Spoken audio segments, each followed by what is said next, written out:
Դերասան հումորիստ Արման Խաչատրյանին հանրությունը ճանաչեց, սիրեց և իր անմիջական կերպարի համար կոչեց Արմուշ։ Սոցիալական հարթակներում պարբերաբար տարածվում էին Արմուշի և կնոջ սիրառատ համբույրներով լի լուսանկարները։ Իսկ նրանց ընտանեկան կադրերը մշտապես ուշադրության կենտրոնում էին, սակայն վերջին շրջանում այդ հրապարակումները աննկատ կերպով վերացել են։ Ավելին, Արմուշն ու նրա կինը արդեն երկար ժամանակ է չեն կիսվում ոչ իրենց, ոչ էլ երեխաների նոր լուսանկարներով։ Հիշեցնենք, զույգն ունի 2 որդի, 1 դուստր։ Ինչով է պայմանավորված այս լռությունը։ Ընտանիքի անդամների արտերկրում գտնվելը և Արմուշի Հայաստանում լինելը կարող է լինել պատճառներից մեկը։ Սակայն սոցիալական հարթակներում առաջացած այս դատարկությունն արդեն հարցեր է առաջացնում։ Իհարկե, ցանկալի է հավատալ, որ միակ պատճառը պարզապես տարածության հեռավորությունն է։ Հատկանշական է նաև նշել, որ Արման Խաչատրյանի ԱՄՆ-ից Հայաստան վերադառնալու որոշմանը նրա իսկ խոսքով կողմ է եղել նաև կինը։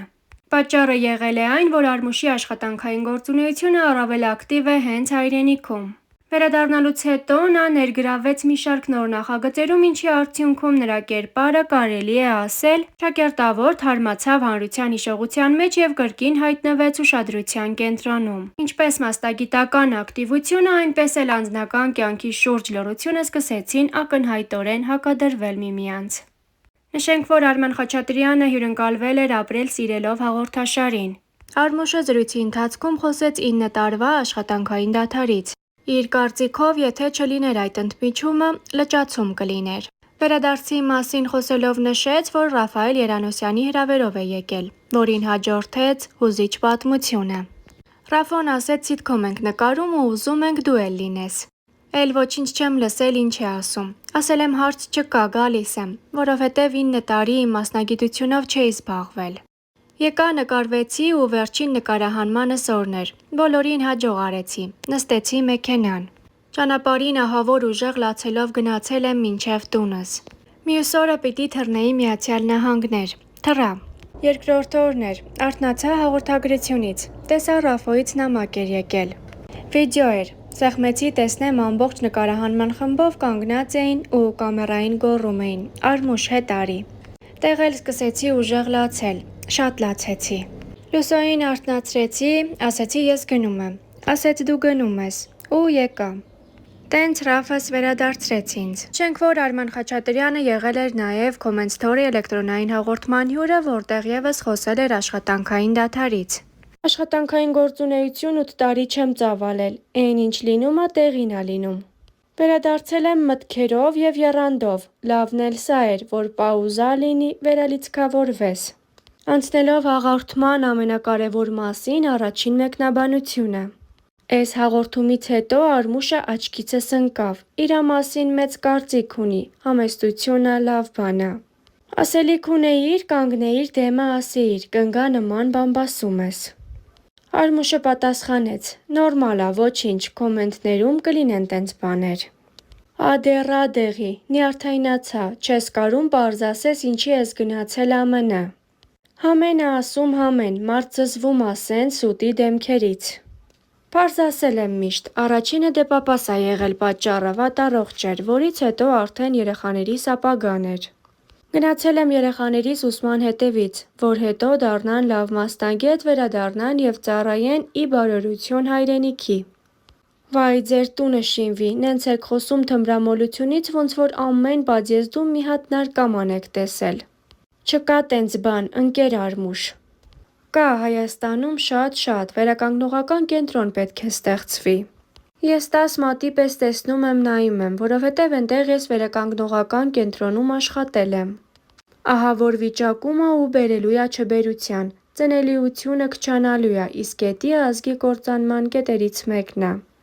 Թեմայի շուրջ Արմուշը խոսել էր նաև այն ժամանակ, երբ Ասեկոսե AM-ի բացարձակ արժեք հաղորդման հյուրն էր։ Հաղորդման ընթացքում Արմուշը խոսել էր ԱՄՆ-ում մշտական բնակության մասին։ Ի տարբերություն շատ հայտնիների, վերջինս խոսել էր Ամերիկայի դրական կողմերի մասին, որոնց մասին շատ հաճախ մոռանում են այն հայտնիները, ում ԱՄՆ-ն բաց ձեռքերով է ընդունում։ Հաղորդման ընթացքում Արմուշը պատմել էր, որ ի սկզբանե ինքը ևս ունեցել է դեպրեսիվ շրջան։ Քանի որ ամեն բան թողել է այստեղ ու զրոյից սկսել իր գործունեությունը մի երկրում, որտեղ վերջինս չի ունեցել ոչինչ։ Շատ ծանր շրջան էր մոտս, որից ես ընկել էի բավականին դեպրեսիվ ապրումների մեջ։ Մինչև հասկացա, որ ինձ բուժում է պետք ու գտա այն բժիշկին, ով փրկում է հազարավոր կյանքեր։ Ինձ փրկելուց հետո ես որոշեցի, որ ես ինքս իմ փորձով կարող եմ օգնել շատերին ու առաջարկեցի տվյալ բժշկին մնալ հենց այդ նույն կլինիկայում և աշխատել այնտեղ։ Այսօր ես աշխատում եմ այնտեղ ու երջանիկ եմ, քանի որ իմ պատմությունն ու օրինակը ևս իրենց լուման են ունենում մարդկանց օգնելու հարցում։ Արմուշը խոսել էր նաև Հայաստանի ու այստեղ ստեղծված իրավիճակի մասին, որը շատ անհանգստացնում է դերասանին։ Խոսքը մեր օրերում տարածված սինթետիկ թմրամիջոցների կիրառման ու դրա հետևանքների մասին էր։ Արմուշը համեմատականներ անցկացրեց ԱՄՆ-ի ու Հայաստանի միջև, նշելով, որ եթե ԱՄՆ-ում դրա կիրառումը շատ խիստ պատժամիջոցների է հանգեցնում, ապա Հայաստանում բավականին բացիթողի վիճակ է։ ԱՄՆ-ում նման թմրամիջոցներ օգտագործողը խիստ պատասխանատվության է ենթարկվում, չի կարողանում աշխատել օրինական դաշտում։ Քանի որ ինչպես ՀՀ-ում վարկային պատմությունն են սև համարում, այդպես էլ ԱՄՆ-ում համակարգի միջոցով երևում է, որ տվյալ անձը առնչվել է թմրանյութերի հետ։ Իսկ ճակերտավոր ասված սև ցուցակից դուրս գալը տարիներ և մաքուր կյանքով ապրել է պահանջում։ Զրույցի ընթացքում Արմուշը հույս հայտնեց, որ Հայաստանի Հանրապետությունում ևս կլինեն կենտրոններ, որոնք իրականում կզբաղվեն ու կբուժեն մարդկանց, այլ ոչ թե կքննացնեն ինչ-որ ժամանակահատված ու հետո նորից մարդը իր ցանկություններով կարթնանա։ Խոսելով ԱՄՆ-ում երեխա մեծացնելու մասին, հումորիստը կոտրեց կարծրատիպն ու նշեց, որ ԱՄՆ-ն հենց այն երկիրն է, որտեղ կարելի է երեխա մեծացնել։ Մեծ հնարավորությունների ու հեռանկարներ տվող երկիր է, որին պետք է սիրես, այլ ոչ թե մտածես, թե ինչպես գցես։ Խաչատրյանը «Կյանքի ուղիներով» հաղորդման շրջանակներում խոսել էր իր ընտանիքի մասին։ Մենք սովորական ընտանիք ենք եղել, մայրս աշխատել է պոլիկլինիկայում, կանացի կոնսուլտացիայում գինեկոլոգիա բաժնում, հայրս աշխատել է պոլիվինի ացետատում։ Այն ժամանակվա ամենալավ գործարաններից մեկում, հայրս միևնույն ժամանակ շատ սիրել է գիրք կարդալ։ Մեծացել ենք ոչ մի բանից ոչ պակաս, ոչ ավել։ Միջին ընտանիք ենք եղել ու ապրել ենք շատ մեծ սիրով, ոչնչից զրկված չենք եղել։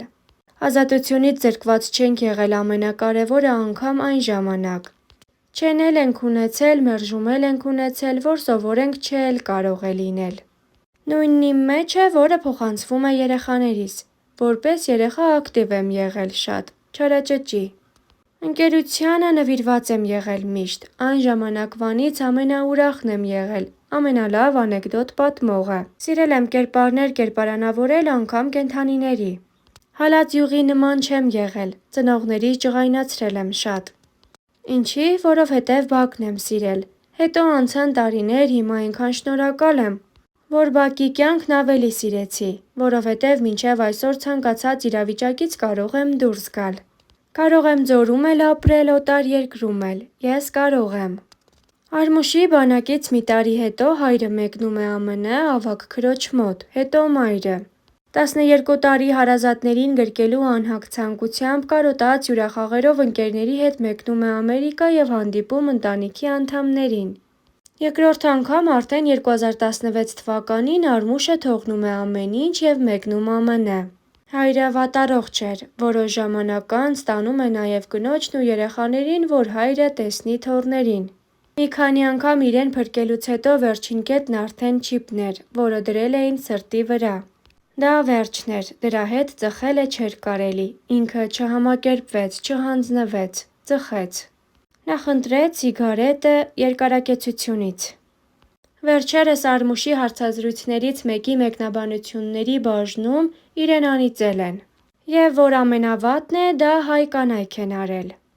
Մենք պայմանավորվածություն ունենք ավագ որդուս հետ, որ ինքը պետք է դառնա լավ մասնագետ, ինչ մասնագիտություն էլ որ ընտրի։ Հետո պետք է վերադառնա Հայաստան, իր գիտելիքներով կիսվի երիտասարդ սերունդների հետ։ Այս նպատակիս համար վերջերս տրված հարցազրույցներից մեկնաբանություններում ինձ անիծել են։ Մեր հայ կանայք ինձ անիծում են, որ ես նպատակ ունեմ իմ երեխաները բարձրագույն կրթություն ունենան, ԱՄՆ-ում դառնան մասնագետ ու վերադառնան հայրենիք և իրենց գիտելիքներով կիսվեն հայ երեխաների հետ։